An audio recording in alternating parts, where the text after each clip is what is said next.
Welcome, empowered empaths, to the Power of Healing Your Energy show. This show is all about your unconditional love, your light, your intuition, your soul's purpose. And depression and anxiety are a side effect of not living intuitively, not trusting your gut, the lost connections with your higher self and others. Your soul's purpose is here.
Hello and welcome, everyone. I'm Christine. I am, of course, your soul purpose mentor, and welcome to season 2, episode 20. It is Wednesday, January 27th, 2021, and today it's just me. We're solo, and we're talking about surviving death. Now, when I think of that, I'm like, of course, wanting to go, what do you mean by surviving death? How does one do that? And in everything we're doing right now, do we really want to survive? Because I've seen people actually post memes, the UFO or whatever. Take me now, beam me up, Scotty. Like people are ready. I really don't think there is a fear of death and dying anymore, because we become more conscious and aware of it. We're talking about death more. We're talking about near-death experiences. I've actually had guests on my show that have had near-death experiences. So we're talking about all of that today and more. And if you're here, say hello. If you're new, say hello. Let us know where you're from, of course. And if you're on the replay, feel free to ask any questions. We won't leave you hanging. The collective, all of us, we're in this together. And where did this start? Well, I seen a trailer on Netflix, and they're talking about what happens after we die and how we explore personal stories and research, our near-death experiences, reincarnation, and the paranormal phenomena.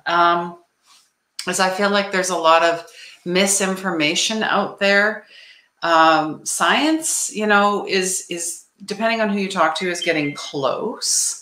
However, they still want to pick apart everything, or I'm a skeptic, and I want to try and poke holes in the story, and I want to test things. But they're not coming from an open heart. They're coming from, the left brain. Everything has to be analyzed. Everything has to be analytical. There has to be, you have to prove it. And a lot of things are not to be proven. They are to be felt. They are to be experienced. Just saying, I can't imagine, with people passing in 2020 and even now, and our pets as well, like not being able to be there when somebody passes. That's why training to be a chaplain. It's important. I know of some people who are death doulas, and people are like, what do you mean? Well, if you can help someone birth a new child into this world, how can you not help somebody who is dying and needs comfort and needs to know that God is going to be there when they cross. And that's what this show is all about, is these people are crossing, they're passing. They've had so many stories where they are seeing God, or they're seeing their loved ones that have passed and crossed over coming to them, or they're hearing God's voice, or they're seeing Jesus. They're getting all of these experiences because that's what happens. It's a transition. It's a transition.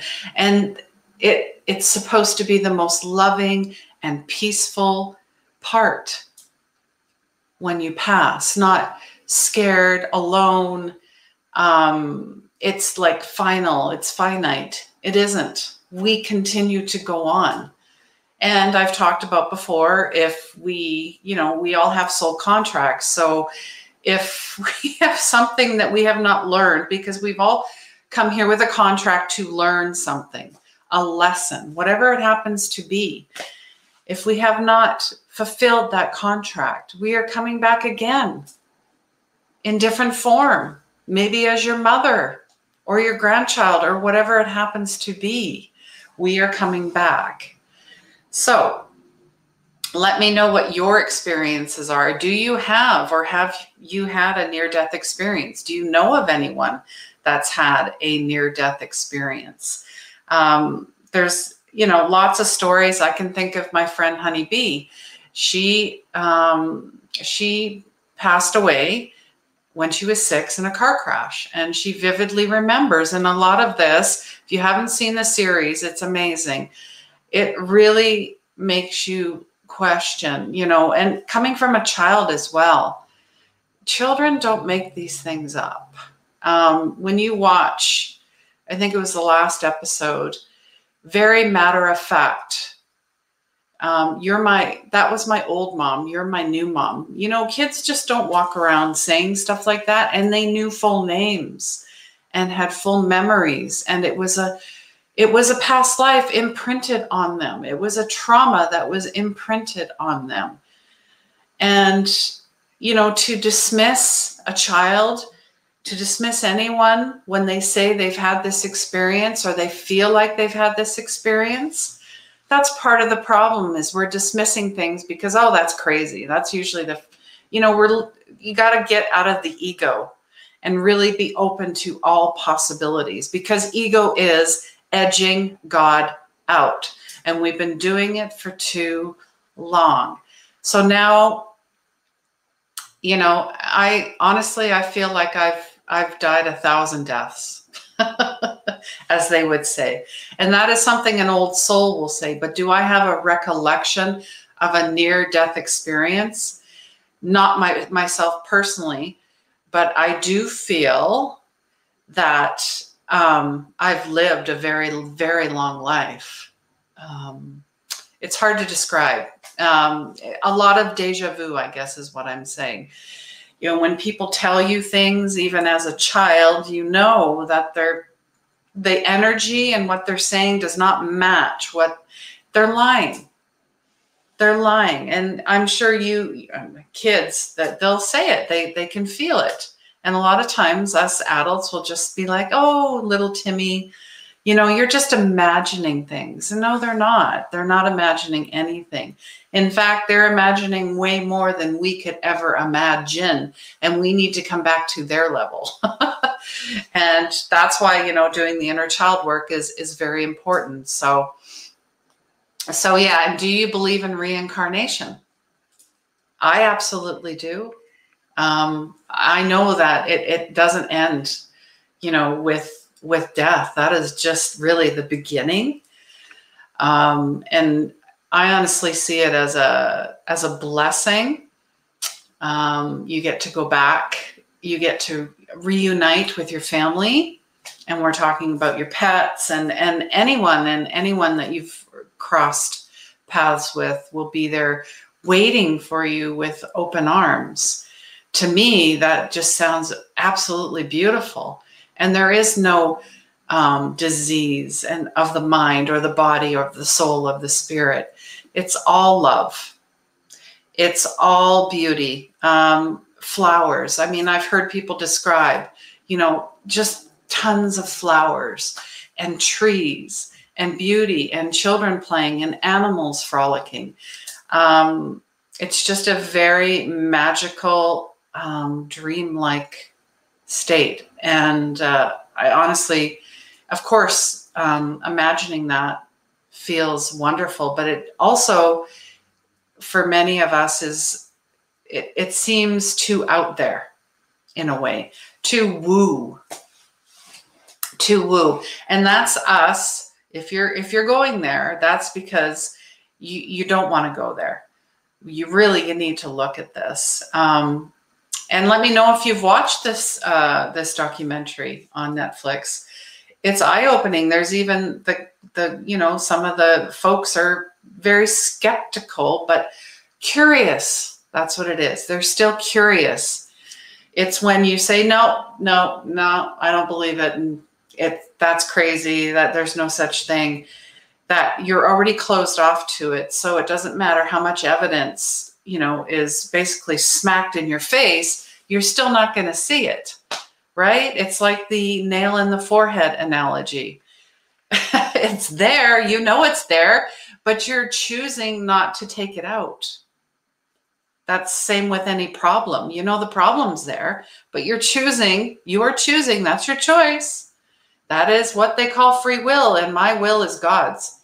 So I'm like, Jesus, take the wheel, right? Because I got nothing to do with this, right? The ego part. The other part is I'm willing to look at this and explore this because it's been happening so much. Same with the UFOs and aliens and, Bigfoot and all of it. It's all there. It's all there. Okay. That's what I believe. Oh, Patty. Hi, Patty. Nice to see you. It's called Surviving Death. Surviving Death. That was the title of the show too. I was very, very inspired by it. My son watched it as well, and he was blown away. I mean, we just sat there. We had chills. There's no way to describe it. And the institute that they had out in Europe, where it's a paranormal, and they all come in, and they have that one lady strapped down in the chair, and I'm just like, wow, I wanted to be part of it. I'm like, I wish we could do that now. We're doing it online and through Zoom and all that, but to have that in-person experience, to be part of that energy, just mind-blowing. And it also shows how some people, when they lose someone they care about very much, they want to hear a message from their loved ones that's crossed over. They need a sign. They're sending signs all the time. Here's the thing. We're so blinded by grief and holding on to how it should look and feel like that we miss the signs all the time. We're too attached. We need to practice non-attachment and just letting go and letting it come in. It reminds me of the gentleman. He had lost his father, and he was so desperate to find the signs, but at the same time, he was very cut off from himself spiritually. There was a disconnection, if that makes sense. Yeah, Lynn says that she watched it. It was very good. Yeah, very good. I'm waiting for season 2 here. Waiting for season 2. Yeah, and hearing other people's experiences, and then the doctors that actually talk to the children or, about their experiences, they were skeptics, but they were curious. See, that's the difference. They were not closed-minded. They still had the part that was open and thinking, this is possible. This is possible. Just like Albert Einstein. No one talks about how intuitive he was and multidimensional he was. They just talk about the science part. But we know otherwise. He channeled everything that he got in, he channeled. Same with Nikola Tesla. Everything that came in for him was channeled. That channeling it's a divine inspiration from source, wherever that source is. So when I say I channel, I'm not special in any way, because you can channel too. This is not something that you need to take or do. It's something that you practice. That's all it is. Same with mediumship, same with healing. Jesus was a healer. Come on now. We're all healers. I'm very drawn to this near-death experience. Yeah, Patty, it is. It's so true. And I need to learn how. Exactly. And be very open. It's like removing old systems, thoughts, and how things should be, pushing it aside. And you are just an open vessel for source to flow through with nothing interfering. That's how channeling, mediumship, anything that is, from God coming through. It's really getting out of our own way. That's how I see it. That's how I see it. So I was looking, going online, and I Googled, the top experts in near-death experiences. And I came across, I believe I've got it down here. It's called Near-Death Experiences Research Foundation. And they've got a website. It's nderf.com. And it's the largest near-death experience in the world. 4,800 stories so far and counting. Plus, they're going to have a new documentary coming up, Beyond the Veil, it's called. So I'm very interested in it. In fact, I've reached out to them to see if I could maybe get them on the show. But I also want to volunteer because I'm very drawn to, because I do deal with death. When I do mediumship readings, a lot of people that come to me are grieving a loss and are so desperate to hear from their loved ones. And they just want to know that when they crossed, they had no pain, and that they're there, and that they'll always be here. And they do remember all the things that you said to them or maybe didn't say to them. And they know. And I am just a bridge. That's merely all I do. And the work that I do is very sacred. Just, talking about it a little bit, I get emotional because it is sacred. This is, you are in service for others. That's how I see it. And being the bridge between, this 3D world, Earth, and heaven, and being that bridge and being the guide that brings the communication pieces together. So, I'm going to leave that up there. So if you want to go and check it out, it's pretty amazing. And I wanted to show, John Edwards. Yeah, he's a world famous medium. There's quite a few out there. And honestly, that's, the work that we're doing, I think that's why we're becoming more open to everything. And we're sharing more. We're collaborating more. We're creating more. So I feel like this is just very, very important work. And that is my soul's purpose. It's not the work. It's the serving of people and giving them peace when they're not feeling peaceful or feeling such loss and such sadness. And letting them know too that there is life after death. And that it's beautiful. It really is. I'm just really, and I also want to bring in a death doula as well. I feel, if we celebrate when a baby comes into the world, why can't we celebrate in a way when someone leaves, right? We got to start doing this properly, just like having a will. Do you have a will? Do you have an estate plan? Because I hear lots of stories, people fighting over assets and money, and families becoming even more split if they weren't before, or they're very close and so split because they're fighting over the dad has passed away, his assets. That is probably the saddest part. Yeah, and Patty's saying death is becoming more believable, in which the Bible says the beauty of heaven. Yeah, we've got to stop. Well, we've been conditioned to see death as a terrible, dark, they'll say that just in the ground and you're done. Very cold and very cold. And it causes detachment, and it causes dehumanization as well, and separation, as far as I'm concerned. So that's why I wanted to talk about this show. But I'm going to, I'd like to share my screen for a minute, because there's a video I wanted to play from the Near Death Experience website.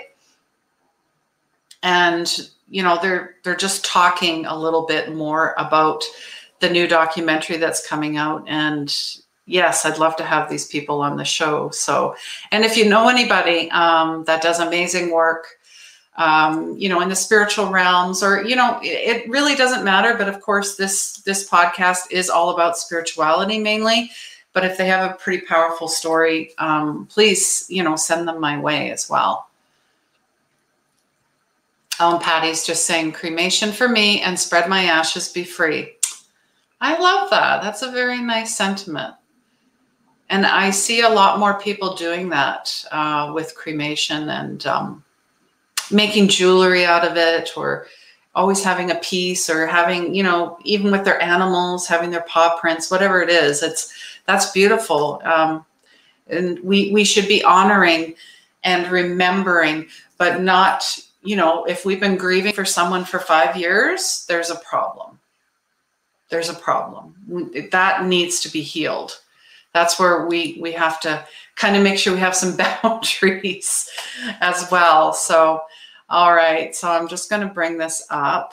Yeah, I've got the video here. We are going to share the screen. All right. And oh yeah, sharing the audio would be good too, especially if I'm playing a video. All right. And here we go.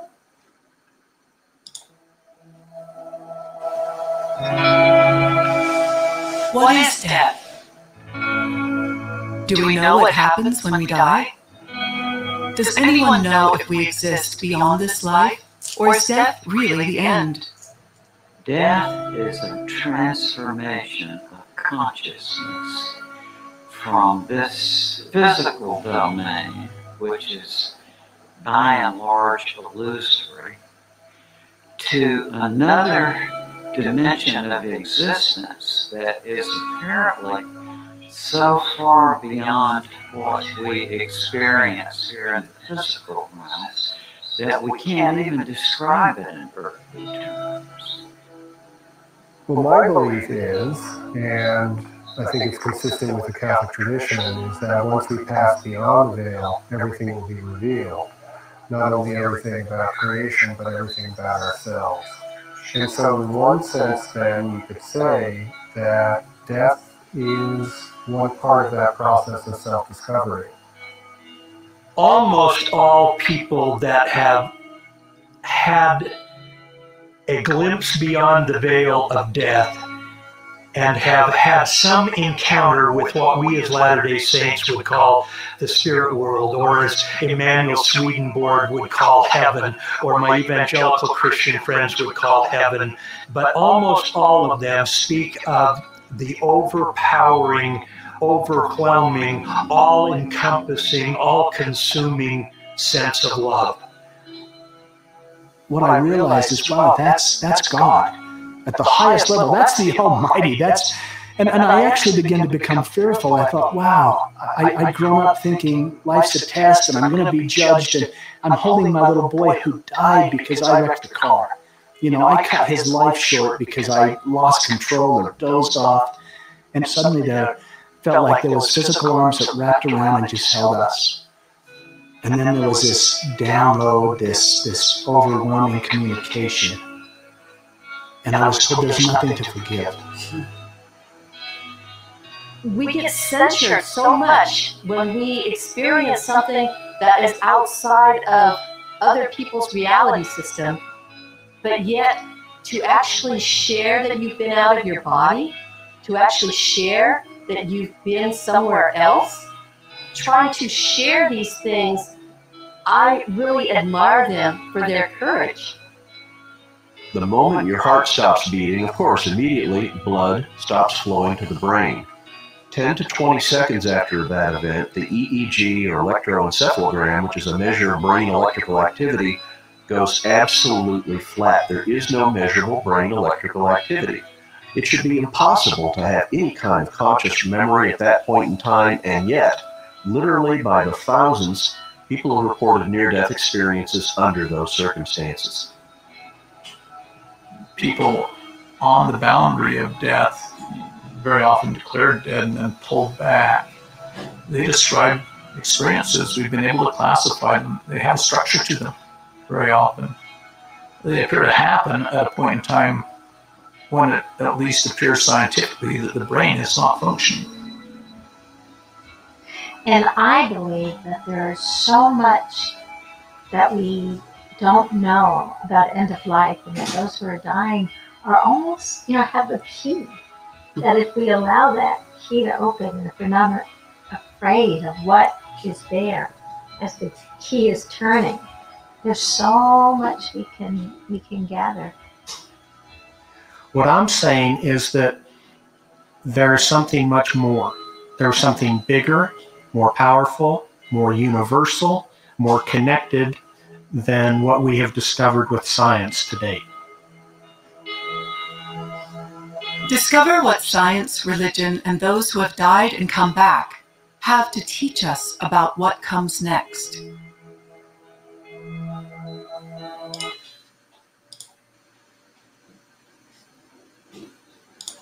All right. Yeah, that was pretty powerful.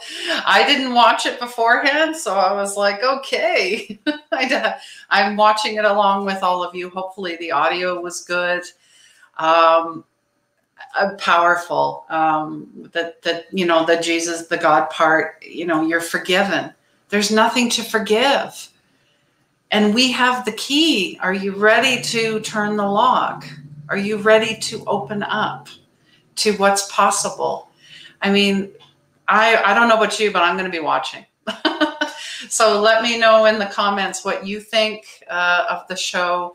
And then he also brought in, the piece about science. And it's like, okay, yes, I get the science piece, but let's not hang off of that too much, because then we want to get attached to it, right?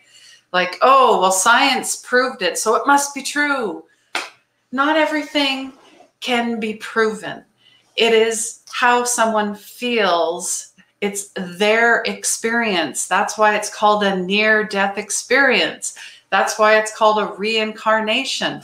That is why when you get messages, from a medium or from a psychic or from a channeler or whoever, a healer, these are messages that are coming through from spirit to you for your soul's purpose. This is for your soul, not for me. Has nothing to do with me or them, whoever it is. It is for you. And if it comes through otherwise, like they say, there's a problem, because it's not coming from the highest love, the highest vibration. And, the more that I'm learning about this, near-death experience, because I remember as a child, I wasn't afraid of death up until I think we watched a video in grade 5 about, like nuclear explosions, like bombs going off. Well, yeah, that kind of scared me. So it was seeing something that, really wasn't for my, for a benefit. It was to keep us in fear. So that part of death I feared, because it seemed so traumatic and finite and scary, right? That's at least how I saw death. Everybody was sad. some people mourned and hung on to the person for a very long time, and they never fully became themselves again. I know that there's a piece, and I'm not discrediting or saying that, if you lost someone, to get over it, or it's not that bad. That's not what I'm saying. What I'm saying is how we become so attached to the person. The person is not the body.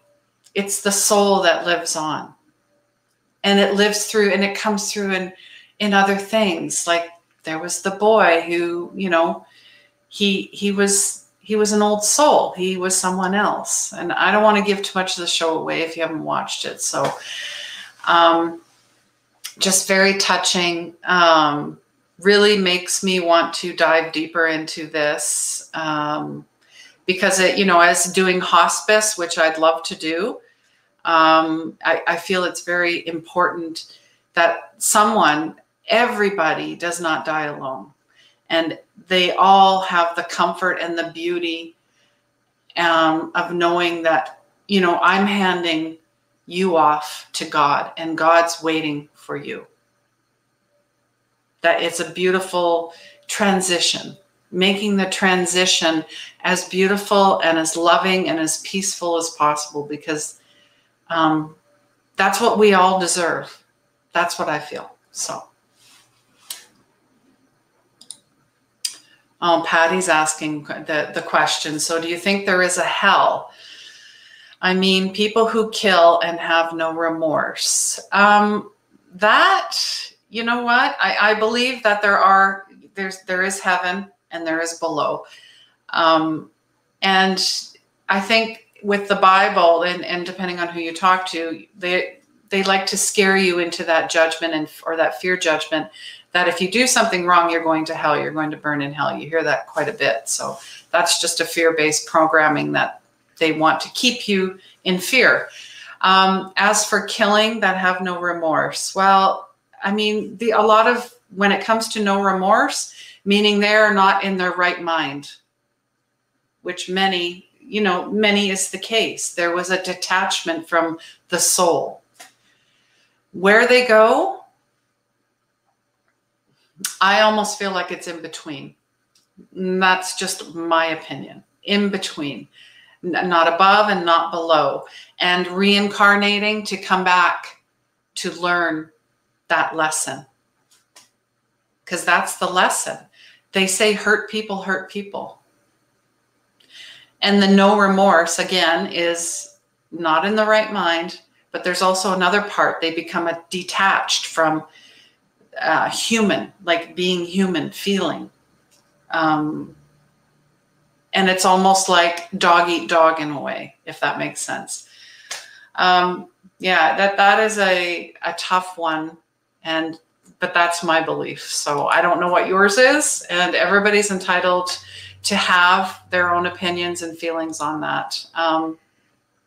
All right, so, yeah, this was a pretty heavy topic. And I didn't even get to ask, but I did ask already about near-death experiences and what are your thoughts on life after death. So if you catch this on the replay, you can definitely reach out. Okay.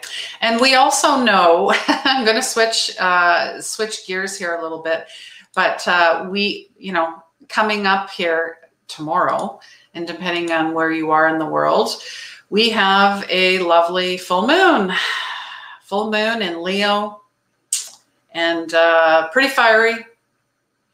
They also call it the full wolf moon, which is interesting because my son and I were talking about wolves yesterday. So, yeah, don't forget to do your rituals, whatever they happen to be, the smudging, the cleansing, clearing vibrational energy, having that beautiful bath, essential oils, sound therapy, whatever it is, dance, sing, play music, have fun. All right. And we also have Mercury retrograde coming up on Sunday, going until the 21st of February. So retrogrades are just about revisiting things and coming back. So, but there will be some communication issues, transportation issues, computer stuff. But this is a great time to plan, research, and prepare, right, for something that is coming later, which, speaking of preparing, I am going to be, and I don't have the graphic for it. What? No. I am coming back for the 5D Love Summit. I did this in April 2020. I am doing another one in April 2021, where we're going to bring on guests every half hour talking about all things spirituality, any type of coaching, mentors, healers, light workers. They're all going to have different topics. So look out for that. I'm pretty excited about that. As well, I do have a video up about 2021 and beyond. So if you're interested to see what's going to go on in 2021, no predictions. I mean, like my mentor says, because we're in so many different multi-dimensional timelines and levels right now, and people are coming more awake, you cannot make those huge predictions anymore because things change so quickly. Everything is changing so quickly. The energy is so quick. It is always ramping up. As well, I have the Dream Vision Map workshop available for purchase on my website. So if you're still looking to build your intentions, your vision for the year, and we meet every 3 months, so you can come in at any time. You can ask questions, you can network with the other ladies that are in the group, and, start building, collaborating a community, because we're building this dream vision map together. All right. I don't think I missed anything this time. All right. So yes. Oh, thank you. Thank you, Patty. Yes, she likes to hear others' opinions, and that's amazing to have a mind that's open to everything and attached to nothing, as Wayne Dyer once beautifully said. And he has so many lovely quotes, but I do remember that one quite well, because that's how we're going to be the bridge, because that's why we're here. We are the bridge between this and the and the other world, and we're bridging this new world. Yes, we are. All right. Well, thank you so much for joining me. If you have any other questions on this, please feel free to leave in the comments below. And I want to wish everyone an amazing week, sending out lots of love, lots of light, lots of peace, lots of blessings. And please remember, healing begins where the ego ends. Take care.